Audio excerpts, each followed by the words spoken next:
Bonjour chers frères et sœurs, bon sabbat à vous dans le Seigneur et que Dieu vous bénisse en ce jour qu'il a mis à part et qu'il a sanctifié.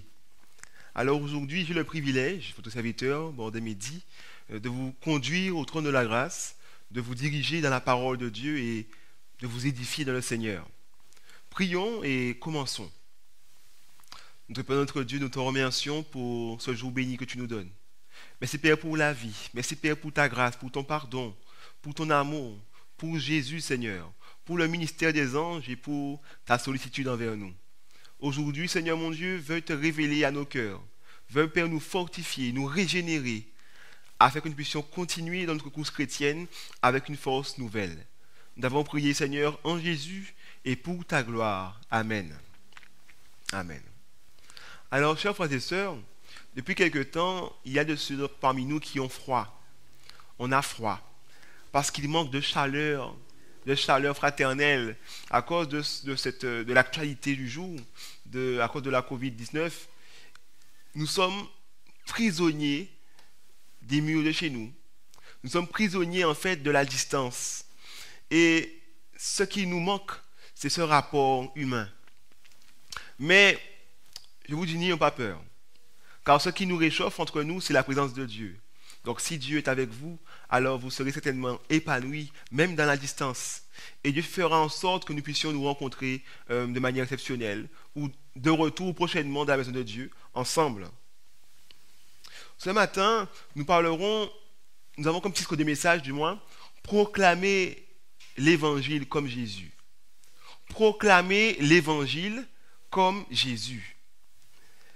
On m'a posé une question, on m'a dit, mais comment faire aujourd'hui, en 2020, aujourd'hui par rapport à l'actualité, à tous les problèmes qu'il y a autour de nous, comment pouvons-nous continuer à prêcher l'évangile?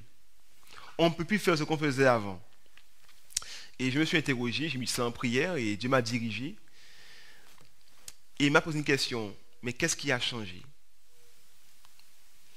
Pourquoi avons-nous du mal à mettre en pratique ce missionnariat?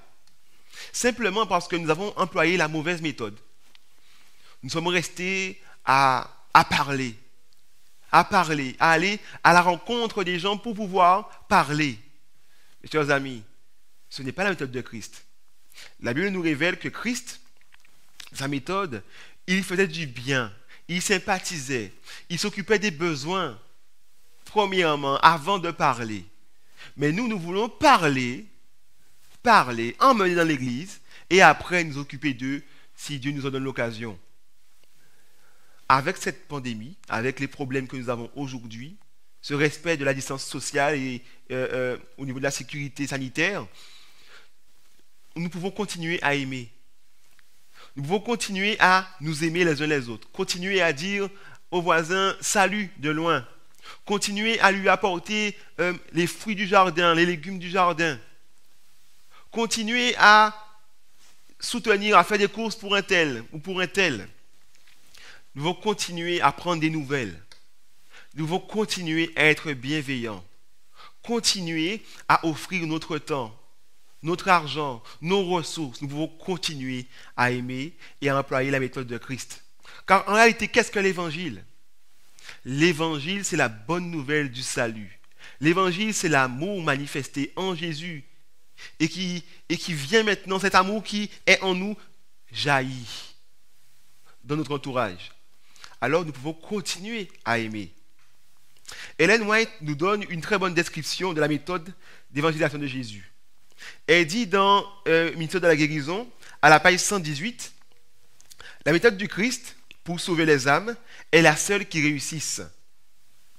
Il se mêlait aux hommes pour leur faire du bien, leur témoignant sa sympathie, les soulageant et gagnant leur confiance. Puis il leur disait, suivez-moi. Avant de dire à notre frère, à notre soeur, à notre voisin, à notre collègue, suis-moi, nous devons nous mêler à eux, nous occuper d'eux, gagner leur sympathie. Là encore, nous le savons. Nous le savons, nous l'avons entendu, étudié à multiples reprises, mais nous sommes durs. Nous n'arrivons toujours pas à mettre en pratique. Et aujourd'hui, par la grâce de Dieu, nous devons mettre en pratique.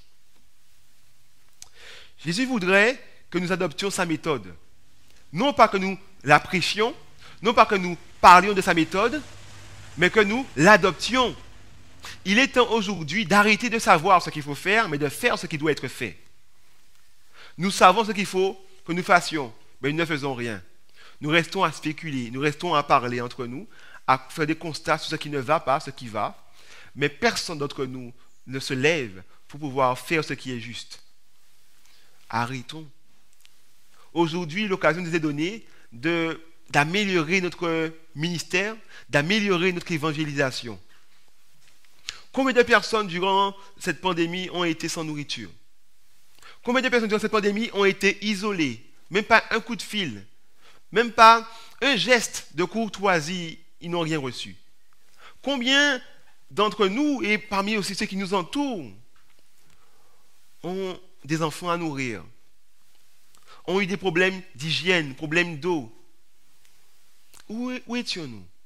Où était l'Église de Dieu à ce moment-là? Sur les réseaux. Sur les réseaux, ce qui est une bonne chose, hein? Mais où étions-nous? Est-ce que nous avons répondu aux besoins physiques, aux besoins pressants de ceux qui nous entouraient? Alors beaucoup, encore une fois, ils ont toujours foi aujourd'hui. Beaucoup ont toujours foi, car beaucoup n'ont pas pu reprendre le travail. Beaucoup ont été licenciés. Beaucoup ne savent pas ce qu'ils doivent faire. Beaucoup prient, Seigneur mon Dieu, s'il te plaît, donne-moi de la nourriture, donne-moi à manger. Et certainement, Dieu nous appelle, durant nos moments avec lui, il nous appelle et nous dit, par exemple, je prends mon exemple, Mehdi, apporte un pack d'eau pour ta voisine. Mehdi, apporte ceci et cela pour un tel. Mais je suis trop occupé à rester sur mes problèmes, sur moi. Alors malheureusement, ces personnes continuent à prier. Et nous leur disons, je vais prier pour toi. Alors que Dieu nous appelle à mettre en pratique la méthode de Jésus. Nous mêler à eux, répondre à leurs besoins. Ne serait-ce qu'une écoute, un coup de fil, écouter les douleurs d'un tel, écouter les souffrances de sœur un tel, sans dire un mot, ou simplement l'encourager, ferait tellement de bien. Sortons, du moins, arrêtons de regarder à nous-mêmes. Mais il est temps de regarder aussi autour de nous. Parce que notre bonheur, en fait, dépend de celui des autres. Notre bonheur dépend de celui des autres. Pourquoi je dis cela ainsi? Nous sommes en communauté. Si, dans mon église, je vais prendre un exemple, on est de retour dans le bâtiment, si dans mon église, il y a des membres qui sont tristes, qui sont victimes de tribulations, d'épreuves très difficiles, ça se verra sur leur visage. Ils chanteront moins, ils parleront moins, ils seront à part. Et l'atmosphère va changer dans l'église parce que c'est nous qui faisons l'atmosphère. C'est notre joie qui fait en sorte que nous puissions tous être joyeux. Donc mon bonheur dépend de celui des autres.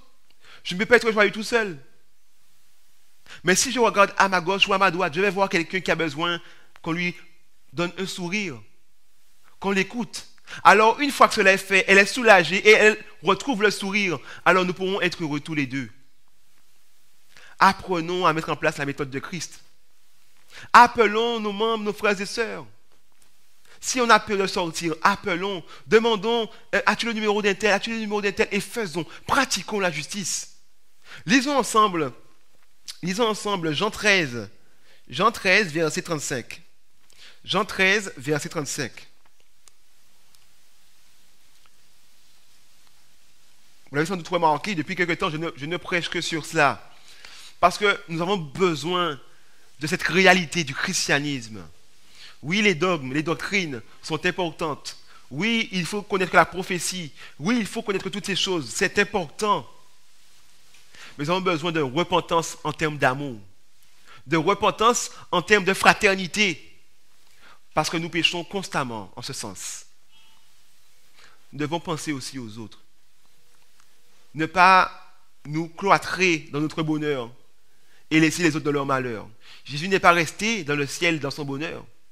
Il est venu à notre rencontre parce qu'il savait qu'il voulait être heureux avec nous et pas être heureux sans nous.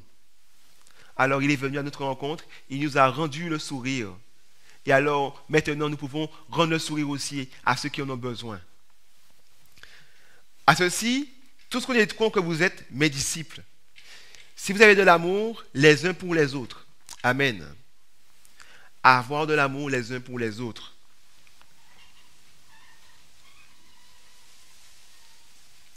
On nous parle de la mission de Jésus. Il nous dit d'abord, il va nous inciter à nous mêler aux membres de notre famille.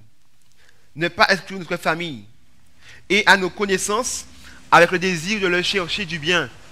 Christ nous invite à ne pas rejeter notre famille, mais aller à leur rencontre. Chercher à leur faire du bien, même s'ils nous font du mal. Même s'ils ne nous rendent pas l'appareil. L'amour dont il est question n'est pas l'amour conditionnel du monde, mais c'est l'amour inconditionnel de Dieu. On va chercher à faire du bien, pas à recevoir du bien. On va chercher à secourir, non pas à être secouru. Beaucoup d'entre nous, nous restons dans notre coin parce que nous ne voulons pas aider ceux qui sont autour de nous, parce que nous avons un différend, parce qu'on nous a retiré le bonjour. Si on t'a retiré le bonjour, toi, ne le retire à personne. Ce n'est pas à toi de juger. Ce n'est pas à toi de punir. Laisse Dieu le soin de juger et de punir. Si on t'a retiré le bonjour, toi, continue à le donner. Si on t'a retiré la poignée de main, ne t'inquiète pas, laisse la porte ouverte pour qu'elle puisse revenir et continuer à serrer la main. Ne te laisse pas emporter dans l'iniquité. Mais il est bien dit qu'à cause de l'iniquité de plusieurs, l'amour du plus grand nombre se refroidira. À cause de la méchanceté qui est autour de nous, eh bien nous devenons aussi méchants. Non, l'homme devient méchant à cause de l'iniquité. Mais l'Église de Dieu, les enfants de Dieu restent dans l'amour. Et leur amour grandit face à l'iniquité. Plus on fait du mal, plus j'aime. Nous devons nous mesurer, non pas les uns face aux autres, mais nous devons nous mesurer face à Jésus. Comment Jésus a-t-il fait? Il a dépendu de son Père. Je sais bien que ce matin, ce que je vous demande n'est pas charnel. Ce que je vous demande est spirituel. Et pour pouvoir y arriver, il nous faut aller à la rencontre de celui qui l'a ordonné. Pour pouvoir y arriver, pour pouvoir aimer comme Jésus a aimé, pour pouvoir évangéliser comme Jésus a évangélisé, il nous faut aller à Jésus. Il nous faut aller au Père. Il nous faut nous soumettre au Saint-Esprit. Si tu n'as pas de vie spirituelle, si tu négliges la prière, si tu négliges l'étude, si tu négliges la sanctification, malheureusement, ce message va t'irriter. Ce message va te faire te retourner et tu vas t'éloigner de l'église de Dieu ou de Dieu lui-même. Mais je t'en prie, si ce message te fait mal, laisse-le te faire mal. Car son but en réalité n'est pas de te faire mal, mais de te sauver. Laisse-le retirer ce qui te sépare de Dieu. Arrêtons de nous centrer sur nous-mêmes. Avant toute chose, avant toute pratique d'obéissance à la loi de Dieu, avant toute connaissance théologique, si je n'ai pas l'amour, ça ne sert à rien. Si je n'ai pas l'amour, cela ne me sert à rien. Alors, il y a un certain fantasme qu'on retrouve dans l'Église aujourd'hui, c'est le même que le monde, le paraître. Le paraître. Paraître grand aux yeux d'eux. Rappelez-vous le conflit qu'il y a eu parmi les disciples. Les uns les autres se disputaient pour savoir qui serait le plus grand. Qui serait à la droite ou à la gauche de Jésus. Qu'est-ce que Jésus a dit? Que si quelqu'un veut être le plus grand, qu'il soit quoi? Serviteur. Qu'il soit le serviteur de son frère. Aujourd'hui encore, ces mots doivent résonner dans notre esprit. Si nous voulons être grands parmi les membres d'Église, soyons les serviteurs de tous. Jésus nous a montré l'exemple. Il n'a pas regardé son égalité avec le Père, mais il s'est humilié lui-même. Il s'est dépouillé, se rendant obéissant jusqu'à la mort de la croix. Jésus, Dieu se faisant homme, Dieu avec nous, l'Emmanuel, le prince de paix, Dieu redoutable, Père éternel, il est venu et il s'est fait homme. Il s'est humilié. Il a accepté les injures. Il a accepté, malheureusement, nos crachats, nos frappes. mais il est resté. Parce qu'il n'avait rien à prouver aux hommes. Il avait juste tout à prouver à son Père. Ne cherchons pas à prouver quoi que ce soit aux hommes. Cherchons simplement à prouver à Dieu. Seigneur mon Dieu, je te prouve que tu as fait le bon choix. Je te prouve que tu es à la bonne place dans mon cœur. Alors je choisis d'aimer. Arrêtons de juger. Jésus allait vers ceux face à qui tout le monde se tournait. Les clochards, les gens de mauvaise vie. Il ne les excluait pas du salut, mais au contraire, il leur accordait le salut. Il allait sympathiser avec eux. Non pas pécher avec eux, mais sympathiser, leur témoignant de la sympathie. Nous ne sommes pas plus que Jésus. Nous devons être comme Jésus, dépendants du Père et accomplissant sa volonté. Chers amis, dans Témoignage pour l'Église, au volume 6, il est dit, parmi le peuple de Dieu, on ne prend pas assez soin les uns des autres. En particulier, ceux qui ont vécu eux-mêmes l'amour de Dieu devraient montrer de l'intérêt, car ils gagneraient des âmes pour le Christ. Dans Heureux ceux qui, à la page 36 du moins, il est dit, c'est grâce à notre contact personnel et notre affection que le monde peut être touché par la puissance de l'Évangile.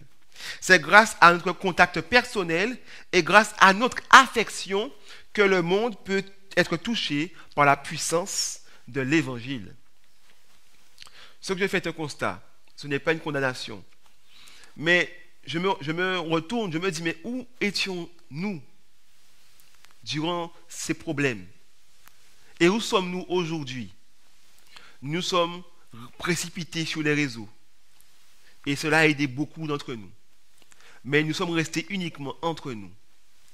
Nous n'avons pas pensé à ceux qui ne pouvaient pas y assister, à ceux qui ne pouvaient pas, malheureusement, subvenir à leurs besoins. Nous sommes restés, malheureusement, dans cet égoïsme entre nous. J'ai regardé les informations, j'ai vu le monde. Le monde était sur le terrain malgré la pandémie. Le monde investissait dans des repas, dans des vêtements, dans des kits sanitaires pour distribuer aux familles, malgré la pandémie. Et lorsque je regarde où étions-nous, nous avions plus peur qu'autre chose. Je ne vais pas attraper la COVID-19. Alors je reste chez moi. Non, je ne sors pas. Mes frères, qui révélons-nous? Où sommes-nous? Où allons-nous? Où est l'Église de Dieu? Où sont les enfants de Dieu? Et ça me rappelle encore une fois une expérience. C'est une femme qui a prié. Du moins, c'est pas une femme, c'est une famille qui a prié. Ils ont prié parce qu'ils avaient des problèmes. Il n'y a plus de nourriture dans leur maison. Et ils ont prié. La mère et le père se sont fatigués de prier. Et le petit enfant est venu, il a dit, papa, maman, demandons à Dieu. Dieu a dit qu'il va nous nourrir. Demandons-lui d'envoyer quelqu'un ou d'envoyer ses anges pour nous donner à manger. Et l'enfant a commencé à prier. Les parents ont fait preuve d'incrédulité. Ils n'ont pas cru. La prière de leur enfant leur faisait mal au cœur. Mais après avoir prié, cet enfant a dit, maman, Dieu a entendu. Et s'il a entendu, il va exaucer la prière. Et ils ont été se coucher en sachant que le lendemain, il n'y avait rien à manger. Pendant que cette famille priait, de l'autre côté de la ville, il y avait un pasteur et sa famille. Le pasteur, Dieu lui a dit, dans sa prière, dans son moment avec Dieu, Dieu lui a dit de faire des courses et d'emmener pour cette famille. Mais il était trop fatigué, il était trop occupé, il a dit non, j'ai trop de paperasse à faire. Il a résisté à cette conscience qui était cet esprit. L'esprit a été vers son épouse, a dit à son épouse, va faire des courses et emmène pour cette famille. L'épouse était trop occupée à faire le ménage et à faire à manger. Elle a rejeté cette pensée. À plus tard. Dieu a été alors vers le fils ou la fille, je ne me rappelle plus très bien, de ce couple. Et l'enfant a dit à son père et à sa mère durant le coup de famille, papa, maman, Dieu m'a dit d'aller prendre de la nourriture, de l'emmener pour cette famille. Les parents étaient choqués parce que Dieu leur avait dit la même chose, mais ils avaient repoussé l'appel, ils étaient trop occupés dans leur activité, bien noble soit-elle. Alors, ils ont vu que c'était Dieu qui parlait. Ils ont fait les courses et ils ont emmené vers cette famille qui était désintéressée. Et ils l'ont déposé à l'entrée, ils ont frappé. L'enfant est venu ouvrir et l'enfant a dit « Seigneur, merci pour tes anges ». Et le père et la mère étaient choqués parce qu'eux ne croyaient plus. Ils ne croyaient plus en l'amour de Dieu. Mais l'enfant a persisté, il a persévéré. Et Dieu a appelé qui? Ses enfants pour venir secourir ceux qui en avaient besoin. Où sommes-nous? Il y a tant de prières qui montent à Dieu. Mais où sommes-nous dans nos maisons par la crainte d'attraper le Covid, la Covid-19? Où sommes-nous? Dieu a besoin de nos bras, de nos mains pour évangéliser. Notre bouche aussi, mais il veut nos pieds, nos bras, il veut nos mains pour évangéliser. Il veut que nous puissions mettre en pratique la méthode de Christ. Ainsi, des portes nous seront ouvertes pour la gloire de Dieu. Chers amis, je vous laisse avec ces mots. Rappelez-vous toujours que Dieu cherche des personnes depuis longtemps. Ces personnes depuis longtemps. Celles qui crient dans ces difficultés depuis longtemps. Dieu voudrait attirer leurs pensées et leur intérêt vers lui. Souvent, il attend juste que nous laissions utiliser comme ces outils pour encourager notre prochain. Des fois par juste un mot, juste une phrase. Il nous donnera les paroles qu'il faut, car il sait ce qu'ils ont besoin d'entendre. Et la puissance du Saint-Esprit accompagnera nos paroles, mais aussi nos actions.